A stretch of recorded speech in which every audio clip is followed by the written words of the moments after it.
I recently got back into Tears of the Kingdom, and it reminded me why it's my second favorite game after Breath of the Wild. I even posted a video showcasing some of the most beautiful locations I've found. But now it's time for a challenge, one of my own creation. Introducing the All Villages speedrun. The goal: visit every village in Tears of the Kingdom as fast as possible. And the rules are simple: no glitches, the timer starts after leaving the Great Sky Island, and to prove I was there, I have to cook something at each village. Let's not waste any time. First, we've got to clear the Great Sky Island. I wasted no time on the Sky Islands. I gathered some resources to cook once I got down to the mainland, completed the 4 shrines in quick succession, and even messed around a bit since the timer hasn't started yet. But now that I've completed the tutorial, it's time for the run to truly start.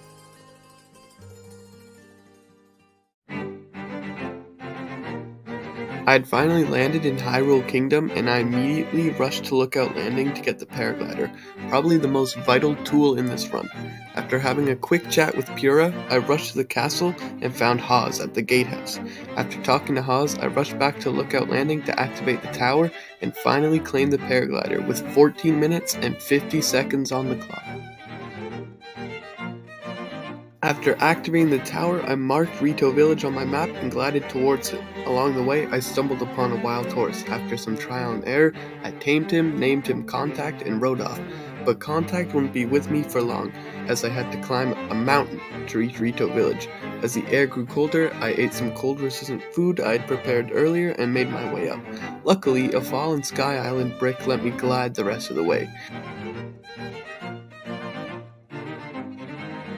And once I landed, I found a fire and cooked a fish and mushroom skewer, and my first village was done in 37 minutes and 6 seconds.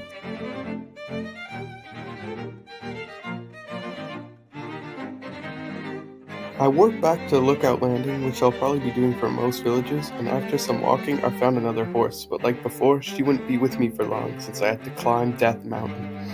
On the way up, I activated a shrine to use later when traveling to Tarrey Town, but once I reached the peak, I realized I had made a huge mistake.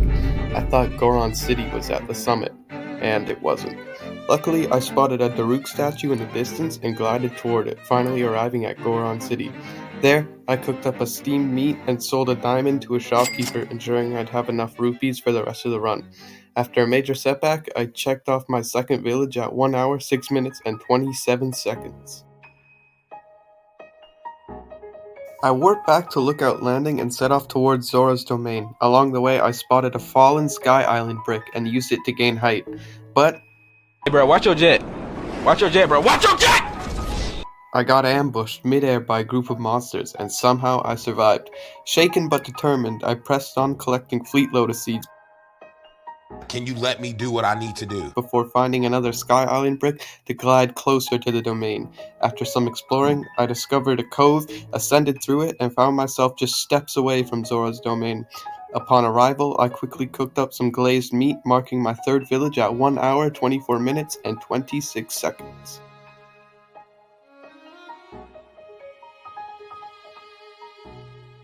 For once this run, I decided not to warp to Lookout Landing and decided I was better off just to traverse from Zora's Domain. The shrine I accessed earlier was now deemed useless, as the shrine at Zora's Domain was surprisingly closer to Tarrey Town.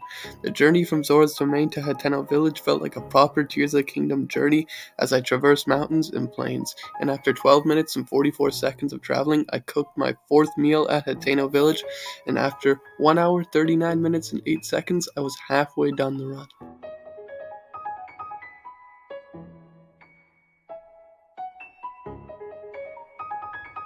Leaving Hateno Village, I headed for Lurelin. If you didn't know, Tears of the Kingdom's Lurelin Village is completely overrun by monsters, meaning no cooking pots anywhere until I rebuilt it in the quest. So I had to improvise, stealing a cooked meal from the monsters instead. And that's exactly what I did, marking off my 5th village at 1 hour, 43 minutes, and 22 seconds.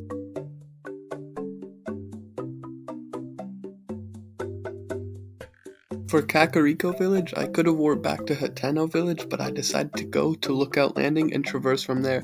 I saw the weird ruins and knew to head in that direction. Luckily, I found a falling sky brick and glided into the village, cooking my 6th meal at 1 hour, 52 minutes, and 21 seconds.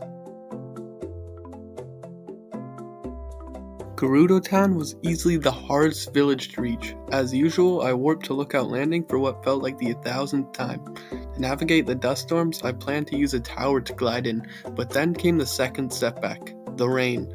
I had to go around the mountain instead. When I finally reached the tower though, I realized it was locked behind a quest, so I skipped it and headed for Kakariko Village instead. Using the massive updraft, I glided to Gerudo Town, only to be stopped at the door for being a guy. I ascended under the town, but got interrupted by a guard's monologue. After that yap session, I lit a fire and cooked my penultimate meal at 2 hours, 27 minutes, and 24 seconds.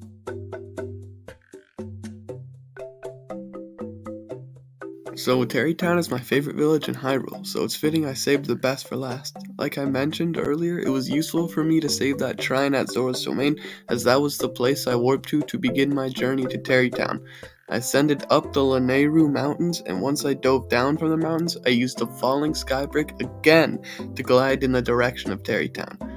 Finally, I was on the cusp of Tarrey Town, only minutes away from ending the run.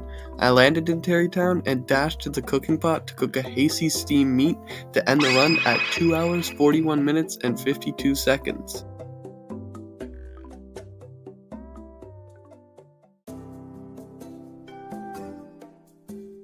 And that wraps up the All Villages speedrun. Honestly, this challenge was a breath of fresh air. Getting to explore Hyrule without my overpowered gear made it feel like I was experiencing the game for the first time again.